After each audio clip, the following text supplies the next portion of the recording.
Welcome to r/Talesfromtechsupport, where a user's boobs are so big that they force her to call tech support. Our next Reddit post is from Sparkism. Ever try to do tech support for someone with their equally technologically challenged husband or wife behind them telling them what to do? I was on a phone call with a customer. Okay, click on the email I just sent you. Then click on the link inside to reset your password. The customer said, okay, let me see. And then I could hear this guy's wife in the background shout, "Wait, stop, go back." What? "A free iPad." I think to myself, okay, it's a scam email, no big deal, I'll just tell the husband and we can move on. I say, that's not real, it's most likely a virus. "No, let's take a look." Please don't. I really wouldn't do that. It's okay, we're just gonna look and not download anything. "Maybe it's from the mall." No, it's not. Okay, we're just gonna take a quick look. "Wow, a free iPad? I can't believe it! We won!" No, you didn't. "Click on it." No, really, please don't. Please. Okay, let's see how to redeem our iPad from Apple. It's not from Apple. You're not getting an iPad. You're getting a virus.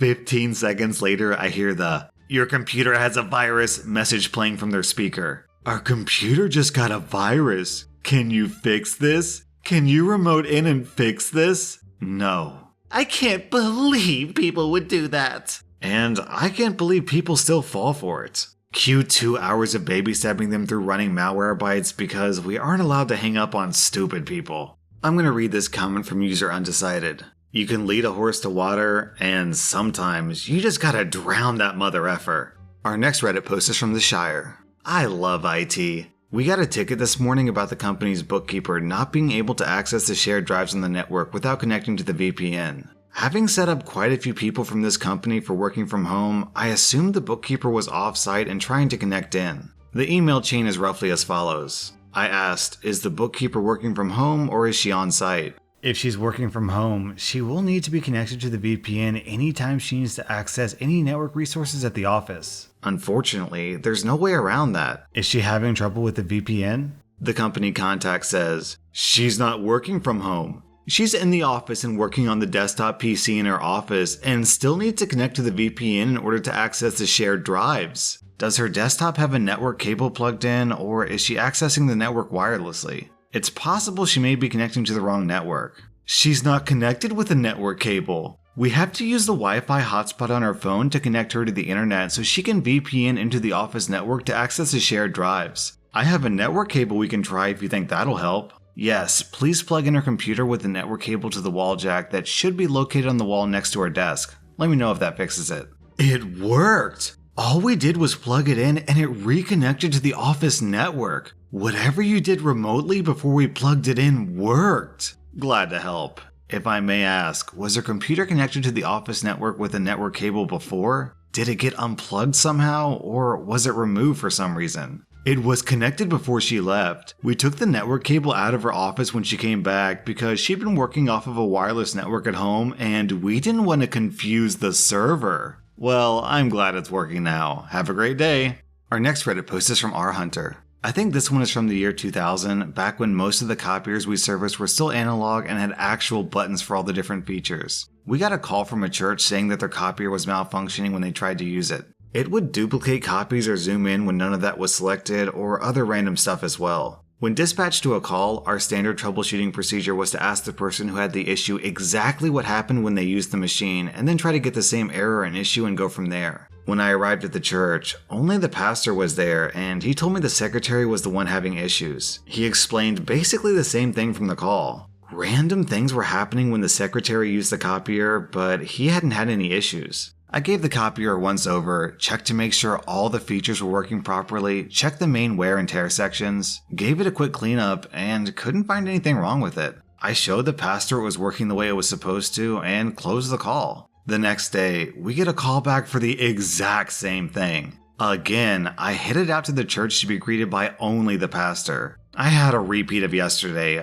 All the features worked correctly. I showed the pastor that, again, there were no issues, and I closed the call. I asked the pastor if it happened again to please make sure the secretary would be there since she was the only one having issues and gave him my cell number. On the way back to the office, my cell phone rang and it was the secretary. She was rather upset. I'm being polite with that description. The machine was still having issues. I told her I'm only about 40 minutes away and asked if she would please stay until I got there so she could show me exactly what was happening. She said yes, and I pulled a U-turn while calling the boss to give an update. When I arrived at the church, I finally got to meet the secretary and have her tell me what exactly was happening. It was the same issue that the pastor described. I had a slight eye twitch. Okay, what exactly do you want the copier to do? I want to make copies of this and have it do XYZ. Okay, let me try to make copies for you. I set it up to do what she wants, and lo and behold, it does exactly that. What the? It always messes up when I do it. What did you do? At this point, I feel my urge to slam my head into the wall rising. I just loaded the document, pushed X, Y, and Z, told it how many to make, and pressed start. That's what I do, but it keeps messing up. Okay, why don't you show me exactly what you do when you make a copy? She got up from her desk, came over, programmed the copier, put her document in the feeder, and hit start. Lo and behold, it did random things. At this point, I finally figured out what was happening. Now, the secretary was about 5'5" and had rather large, shall we say, features. As in, boobies. When she stepped forward to put the document in the feeder, her boobs were pressing the copier's buttons that controlled its features, thus causing the randomness. I think to myself, oh boy, how do I address this? Think. Okay, I think I know what's going on. First, when you go to make copies, put the document in first. Then step back and press reset, then set the copier up with what you want to do and press start from there, standing about 6 inches away from the control panel. You mean I'm standing too close? How is that causing the issue? Tell you what, show me exactly what you do again when you make copies. Fine. At this point, she was definitely getting pissed off. She set up the copier and put the document in the feeder. Stop. What? Look down. She looks down, and it took about 10 to 20 seconds of her looking down until it sunk in. Oh my god! Her face is beet red. How are you gonna write this up? Please don't say, well, that. At this point, my side is hurting from holding in laughter. I tell you what, I'll just say it was a training error and that I showed you how to set up the features correctly. Does that sound okay? Lord, yes. I wrote up my paperwork, got in the car, drove about a block, parked, and started cry laughing. She was so embarrassed and apologetic while I wrote up the paperwork. I never told any of the other techs in case they went there. I didn't want to embarrass that poor woman any more than what she got that day. I can still see her bright red face every time I think of this story. Well, OP, I'm glad you were imagining her bright red face because that's not what I was picturing. And I'm going to read this comment from Troll Senior Chief. Glad you were able to keep abreast of the situation before it got out of hand. Turns out, she just needed better support for her printing issues. Our next Reddit post is from Deleted. This actually happened a couple of weeks ago. As context, for those who haven't read my post before, I work as an out-of-hours IT desk. We support multiple businesses after hours when their IT teams leave for the day. It's 11:30 p.m., and I get a call through from my least favorite business we support. We have no systems access and very little in the way of documentation. Their calls are renowned for being a pain in the butt to deal with. Service desk, how can I help? Oh, hello, I'm not able to print. Okay, any error messages? Any signs of life from the printer? Now hold on, I'm not a computer person, so you'll need to use simple terms. What happens when you print? Nothing happens, that's why I'm calling you. Do you see any messages that appear on the screen when trying to print? No. I have a particularly low tolerance for these kinds of callers who are unable to provide even basic details. This guy was also coming across as very condescending. Is your printer turned on? Can you see any lights? Of course. Can you walk me through what you generally do to print something? I'm not a computer person, so you'll need to be more clear. Tell me how you'd usually print. Look here, I don't really understand what you're asking me. What would you usually do to print? I don't understand you. Okay, sir, I'd like to connect remotely to your computer so I can see what's on the screen. Is that okay? This is all very complicated. I'm not sure what you want to do. I'd like to access your computer so I can see what's wrong. I'm sorry, can you explain that more clearly? I'm not sure how much clearer I can actually be with this. I need to remotely connect to try and fix this for you. Look, this is terribly unfriendly for people who aren't technically savvy like myself. Why can't you fix this? I'm trying to help you and fix it, but you haven't been able to provide a great amount of detail on the issue. So I'd like to remotely connect and take a look for myself. I'm not familiar with these technical terms. This is very hard. I don't understand why we have you people if you can't help people who aren't technically savvy. I'm trying to help, however, as it's out of hours our scope is limited. I need to remotely connect to see what's going on. I respect that you're not technically savvy, but at the same time, we do expect a certain level of existing knowledge from users in order to be able to provide our support service after hours. I can ask that the main service desk calls you back in the morning if you'd prefer. No, look, this is very important and I need this fixed. How do you get on my screen? Firstly, I need you to open a web browser or just go to Google. I just use this for email. What on earth is a web browser? Do you use Google? Yes, of course I do. Okay, please go to Google. We spend a painful amount of time getting GoToAssist working.